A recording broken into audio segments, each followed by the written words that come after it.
So,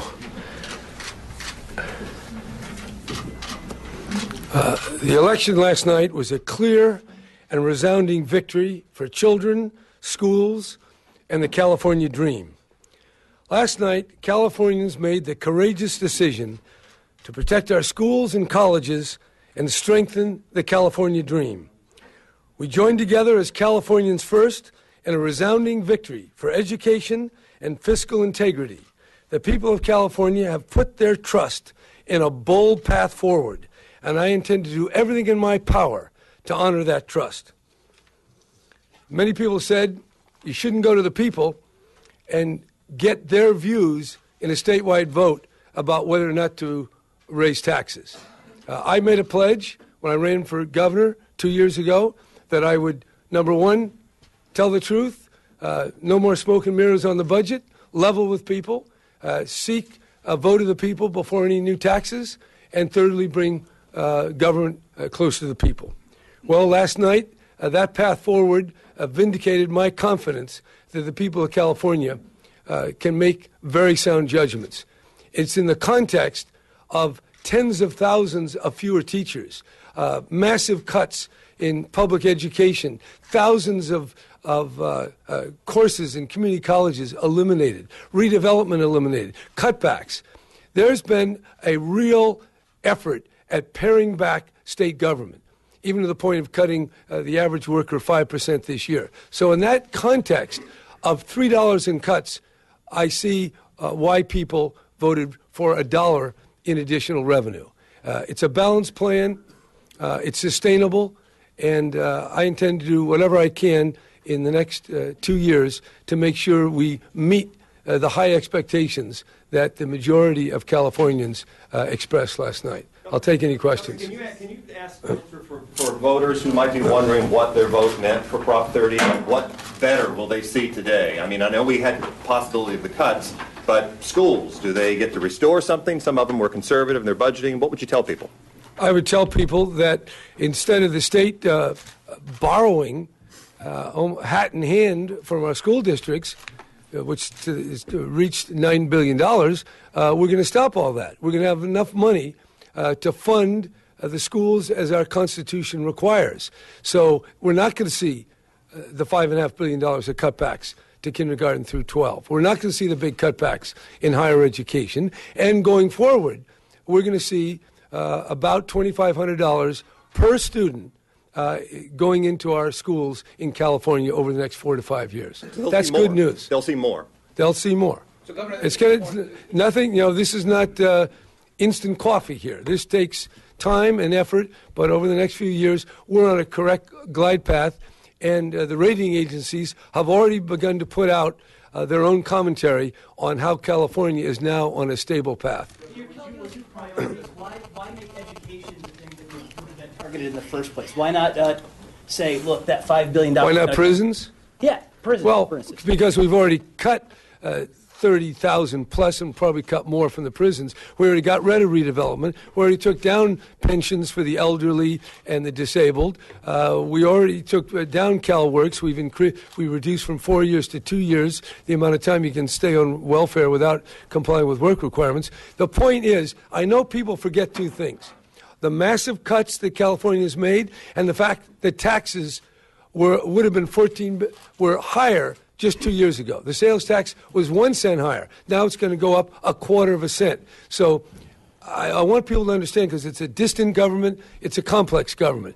We're cutting, and now we have more revenue, but that revenue will be used prudently and judiciously. And I don't underestimate the struggle over the next couple of years to keep on a very calm, clear, and sustainable glide path. What is that struggle? that voters, that this money will go to what you intended to do? And will this money be in addition to the money from Prop 39? Is that 40% from Prop 39 going to also go to schools, or how are you going to work that into the Well, equation? Prop 39 will go where it's intended. It has a measure there. It's aiming at alternative energy. It does have funding that will go into the state budget, and we'll deal with it in a proper way. I mean, this is a big budget here. It's over $140 billion if you take all funds. General fund is $90 billion plus. That's the big banana. We got to make sure we do it right. The money that came in from Prop 30 will go into the education trust fund, and the money will be used for schools, just like we said. So the way Prop 30 and Prop 32 went, the Assembly and the Senate, will this embolden Democrats to push their agenda forward, moving forward? Well, I was in preparing myself for that question. I reviewed the first book of the Bible in Genesis, the story of Joseph and the Pharaoh. And Joseph, the Pharaoh had this dream about these lean cows and these fat cows. And he didn't understand what it meant, so he summoned Joseph, who happened to be in prison at the time. And Joseph explained to him there's going to be 7 years of plenty and then 7 years of famine. So when those 7 years of plenty come about, you have to save all the crops and put them in your granaries so that when the famine comes, you're ready. And 7 years later, that's what happened. And if you look back, we have periods where money flows in, and then we have periods where there's not enough money. We need the prudence of Joseph going forward over the next 7 years, and I intend to make sure that that's the story that we look to for our guidance. Governor, so furlough days are gone for teachers. Can you assure furlough days are gone, and can you rehire teachers? We had a little bit Guys, of... let's raise our hands. We can't. Are furlough days gone? What kind of days? Furlough days for teachers and districts. I think you said fertile days. Well, and will you rehire teachers as a result? Yeah, I of think what happened? look, there's 6 million kids, there's 300,000 teachers, over 1,000 school districts. They're going to make a lot of decisions. The good news is the state has been reaching into the pocket of school districts to take money out because it couldn't pay its bills. That day is over. We are now living within our means because of the cuts and because of Prop 30. And that money will pay down debt, and then with the economic recovery, will create more and more money per child into the classroom, and that will mean I think teachers will be rehired. Governor, Yeah. could you talk about what this means in terms of what the voters said in improving the tax increase? And is this a revolt against the tax revolt of 1978? Well, remember, this is something around 54%. So, like everywhere else in the world, there's division here. And you don't want to overread whatever voters say. But certainly, given the massive opposition and the skepticism about whether or not the state government of California can handle any more money, I see this as a vote of confidence, at least a vote of confidence with certainly some reservations because it's a temporary tax. And I think the real lesson here is the voters have trusted the elected representative, maybe even trusted me to some extent, and now we've got to meet that trust. And we have to make sure over the next few years that we pay our bills, we invest in the right programs, but we don't go in any spending binges like we did in the days where you had the dot-com boom, and then the bust, and then the mortgage boom, and the mortgage bust. Speaking of which, though, the Democrats are going to probably take a supermajority in both houses, and does that open up that opportunity for... I always like to think with greater power comes greater responsibility. So, Governor, were you nervous last night before the results from Southern California started coming in? what? Were you nervous last night when the early No, negative number before Southern I California? think this measure has always enjoyed more support than the opposition. And that's been true from day one. And some people began to read tea leaves incorrectly. And then you all go off, like a herd of buffalo down the road. But we're now back on the plane of common sense. And I hope in the next few months we can have a very good relationship together. With Prop 30 passed, how interested are you in tax reform or changing the way taxes are administered in California as a priority for 2013? How they're administered? Yeah, or Well, reform in tax general. reform is always an idea that will be discussed. But anytime you tax people who have never been taxed before, you're climbing a very tall mountain. Just to increase taxes that have been around, for 50 or 60 years, that's difficult enough. But when you begin to come up with new ideas, however theoretically pleasing, it becomes quite challenging. So my door will always be open to people who have a better idea. But I was pleased to see that in the Standard & Poor's letter this morning, they felt that even though there's volatility in the income tax, because it's temporary, we should be able to manage it. On that letter, Yes. Do you see this victory as a mandate for you personally and for your policies for the next 2 years? There's two things I'm very skeptical about. One is mandates, and the other is legacies. So I'm just going to carry on in the way that I understand. Governor, the supermajority means that not only can Democrats potentially raise taxes, they can also override your vetoes. Did the balance of power switch more to the legislative branch? Did you lose some of your power last night? No, I think anything, just the opposite. But I do know I have more experience with veto overrides than any other governor. So handle the problem without too much difficulty. But you have to rein in your own party. You keep talking about judicious and prudent spending. Is that message aimed at Democrats? Look, in this campaign over the last few months, particularly on Proposition 30, there was a lot of collaboration, both with the Assembly and with the State Senate. John Perez and Darrell Steinberg were really good allies. I think our relationship has deepened, and I'm looking forward, with great optimism to the months ahead. That doesn't mean there aren't differences. We have a separation of powers. There's a legislative branch, judicial, and executive. So that's the way the check and the balances work. But I would say that my relationships with the legislature, I think, is certainly as better than they've ever been in my 10 years as governor. Are you going to use the supermajority to raise more taxes? No, I have already said the only way to raise a tax is to ask the people. So if they pass a tax, you'll veto it? Well, we're not into the threat game here. This is a time of celebration and coming together, not drawing lines in the sand. Governor? Is that a yes or a no? That's a statement of the case. With the supermajority, you said well, we got enough money if we spend it wisely to get from here to the next election. Governor, with the supermajority, can you share with us what is on your agenda you would maybe want to push through now that you have both houses that are in agreement with you? Well, I'd say I can think of 5 things. One, we ought to calibrate our regulations to ensure that they encourage jobs as well as protect other aspects of the public interest, like the environment, health, and good working conditions. A lot of concern, do we have the right rules in place?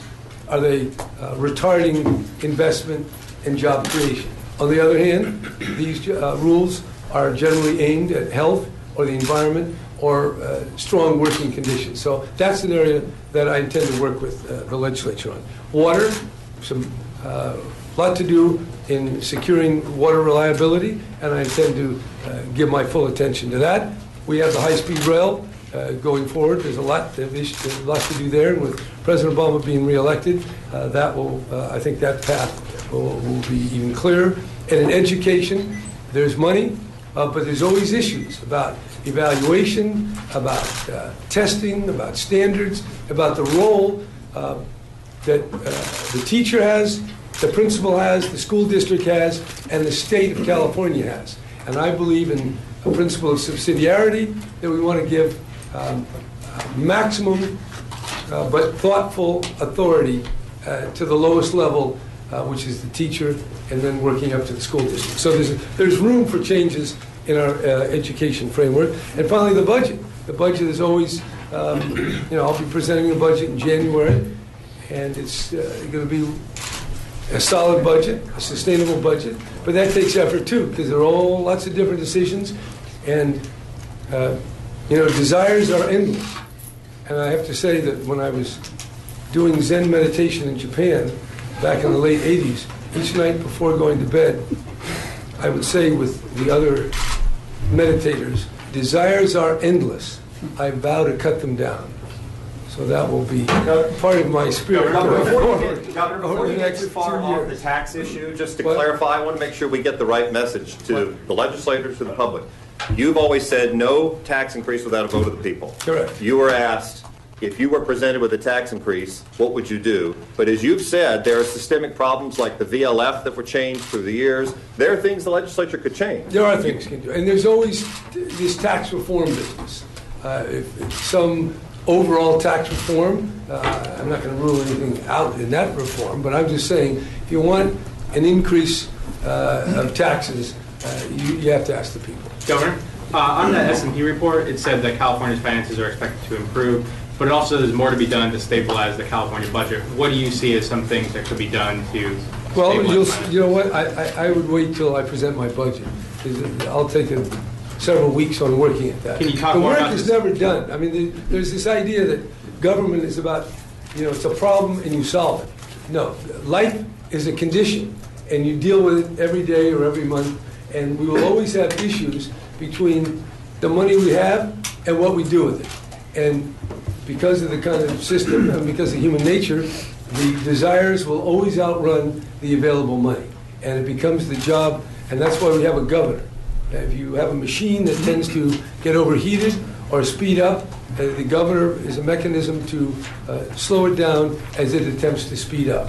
And I will take that mechanical metaphor and think about it as I make the budget. Can you talk at all about the debt of the state basis? Governor, what role do you see legislative Republicans playing going forward, given that they've lost likely any ability to affect policy? Well, I'm certainly going to solicit their advice. I mean, the fact is that Republicans have fallen into some doctrinaire cul-de-sacs. And, just listening on I even heard the great Mike Murphy saying that they're going to have to do a reset. So I think that they might listen to him. But, there are issues. In workers' compensation, the Republicans and Democrats got together. What is needed is the constituents out there, the Farm Bureau, the Chamber, organized labor, environmentalists. Those forces constitute the power grid of Sacramento. And I will work with all those forces to achieve the goals that I've set forth. And I certainly include the Republicans in that. Governor, so again, this should not be looked upon by the voters as a cure-all. No, there are no cure-all. None whatsoever. Well, what's a cure-all? They're all temperate, right? In the end, you know what happens. Governor, I'm not here to worry about it. If I may add a follow-up. In the end, we have new elections. If I may add a follow-up, do you fear, as some people predict, that there will be an exodus of the wealthy, saying, the hell with your taxes, I'm out of here? The Stanford study shows very clearly that high-paying individuals have more to fear from their spouse than the state of California. Governor, some of and most of them, when they do leave because they've just gone through a nasty divorce. And so I would say, if they would all work on their relationships, we'll take care of spending their money wisely. Prop 13 is the thing that everyone says is the beginning of California's problems. You've said you don't like it. You'd like to see it go. Is this your opportunity? Look, is that I might say that the gold rush was the beginning of our problem. Or maybe it was Juan Cabrillo when he showed up in 1543. No doubt, but it got worse with Prop 13. I think this idea, the beginning of our problems, I think you might want to go back to Genesis to kind of get the idea. The beginning of our problem. Are you sidestepping this Okay. question? What? Governor, I think some of your supporters... You haven't had a question. Well, thanks. Go ahead, Darren. I think some of your supporters are emboldened, understandably, by the results yesterday. So even if you don't go to the legislature for a tax increase, they're already thinking about going to the people again for more revenue. Is that Well, on your... I think we ought to that's worrying about what's way over the distant horizon. We have plenty of challenges to get a budget, then to get through the budget in time for the legislative deadline. Then we have all these other issues. We have water, we have education, we have there's a lot of concern about regulation, highly divided in how people see it. So I think there'll be plenty on the agenda for the executive and the legislative branch to work on together. If I go back to the campaign. And I would hope the Republicans would come in and discuss things. Would you go back to the campaign for 1 second and talk about what that $11 million donation did for the campaign? I mean, was it in essence a boost for you? I mean, it was an issue you could grab onto? I think the key to the election was a temporary tax for education after years of cutbacks in education and other government services. The context was there for a sympathetic consideration of a tax proposal.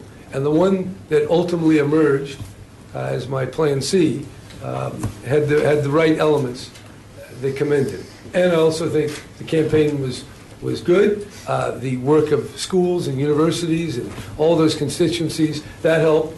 The political leadership of the Democratic Party helped. I think everything came together.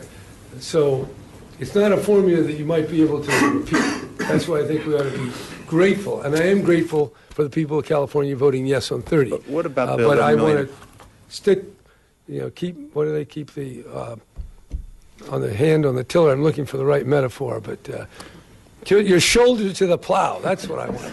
That's what we need to think. Shoulder to the plow. I went up to my land west of Williams, and I hiked on the very hilltops that my great-grandfather did just shortly after the gold rush. And I like to reflect on how tough it was then, what they faced, and what we have to do now. And it's really not as difficult, so we should be able to make California even better. Speaking of constituencies, how much of a role did the college student population play? And you went to a lot of universities and talked to them. How much of a role do you think they played in passing it? They were very important because of all the online registration. There are a lot of young people that came on through online registration, and that was certainly activated on all the college campuses, and they had a big stake in this. Governor, in your long political career, where does this rank as a victory for you? I don't know. The most exciting election for me was when I was elected to the Community College Board in Los Angeles. But, I mean, that was very exciting. You staked your governorship on this, and there was a lot of people who said... I wasn't thinking of it that way. I basically had no other choice forward. So there were a lot of ways to interpret what the implications are, but I tried to extend the taxes. Actually, I tried to have a tax measure that was more onerous in a less sympathetic electorate a year ago. But luckily, the Republicans saved us and pushed us into a presidential election when there are far more favorable voters to be had. Is the implication now that you're going to run for re-election? I was thinking about that this morning too, and I think we should just wait on that. We have a lot to do, and we have 2 years. I think it would be highly premature. It's like thinking about all these other things, the 2/3 vote. There's a lot of stuff down the road. I think it was a real win last night. It was a win for the people of California, and now let's take that win and not grab defeat from the jaws of victory, but use it to go forward and represent the people of California well. People have spoken on this issue, but there are plenty of people who, of course, voted against this, who just don't want to pay taxes no matter Millions. what. Yeah. There were a few, I think. What can you say to those people now, today, to make them sleep better at night tonight? I just made my commitment. I'm going to try to spend this money wisely. We're going to make sure that our schools return to their greatness of former days, that our university continues, not just as the engine of growth, but a seed of creativity and imagination, all of which undergird what California is. As we talked, there were a lot of doubts about the campaign. When you left the Sheraton last night, how did you feel? What did you do when you left the hotel? When I left the hotel, what did I do? I think I went home. But how did you feel that night? Tell us a little bit about what was going through your head at that point. Well, I anticipated this, so these. What can I say? Did it feel like a vindication? Well, I don't like to make it in those personal terms. It was a good campaign. We had a good idea for the times, and I can't say too much about the fact what the cuts did.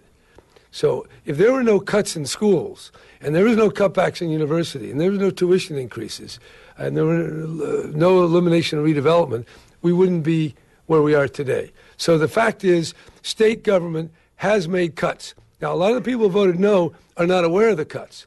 just like they're not aware of the fact that California automatically eliminated this tax. We had a tax that if the old Schwarzenegger tax was in effect, it'd be $14 billion higher this year. And in many respects, this tax is a substitute for the car tax that cost the state $6 billion when you rebate to the locals, and the other tax, the single sales factor. So if you look at some of the other loopholes, so what we've done, we've plugged structural holes that were actually created before, and I know we're getting to be less. The property tax, the car tax were not as volatile, but you got to take the world as you find it. And if you look out there at the electorate, they're very disinclined towards some of these more stable taxes, because stable taxes have more of a regressive than a progressive feature. And there's a lot of theory, because I've spent a lot of time talking to Arthur Laffer about it, about the evils of progressive taxation, which were really brought to the fore under Roosevelt. But taxation needs to be fair, it needs to be easily administered, it needs to be clear, and it does need to be stable. So we achieve a lot of those goals, but not all of them. But luckily, it's a 7-year program, and by the end of that 7 years, it'll be my goal to make sure the state is in such fiscal health that we can keep gliding into the future without having to go back to the well for more taxes. Could you comment on Prop 32, Governor? You came out against that. Yes, what message do you take about what voters think about the power of the union? I think if I could give some advice to some very conservative people, they see through a filter and they see only the negative aspects of union and organized labor. The fact is, average people, not the powerful and not the wealthy, feel the benefit of having an advocate in their corner. And while all sides, all parties, all people have flaws, when you try to emasculate an institution that does protect the less powerful, you're carrying a very heavy burden. And even though many powerful people think they can do that, they failed now 3 times. And the ability of dues checkoff is very much part of the First Amendment, freedom of association, coming together to advance a collective goal. And that effort to cut that off was hypocritical, and the way they kind of framed it, I think, helped sink it. And that level of let me put it charitably, lack of candor was mirrored in the other group, which called themselves small business, but they're taking huge amounts of money from people who are not small business, and then they say they're for transparency and they're for concealment. So I think there was a vote last night for common sense and a certain amount of straightforward, this is the way it is, let's be practical. And, like them or not, unions have advanced middle-class standards all across America for the last 75 years, and I think some of the conservatives ought to come back and appreciate that, just as previous Republican presidents and Republican governors like Earl Warren did in the past. I think I'll stop right there. No, I have no message. No, I don't. I've delivered more messages, and that's why now I'm just going to keep these cards. When people say, "What's next?" I just hand out my little Sutter Brown Yes on 30 card. How much do you credit Sutter with the win? What? How much do you credit Sutter with the win? I think incalculable.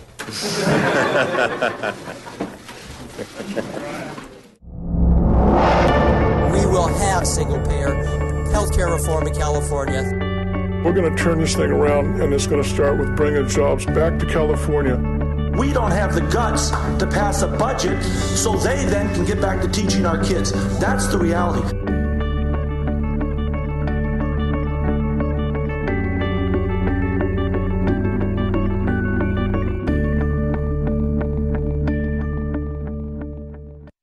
Every year at the California Capitol, hundreds of new bills are introduced on a wide variety of issues that could potentially affect your district and ultimately you. Watch it all happen live on the California Channel, a public service of California cable operators.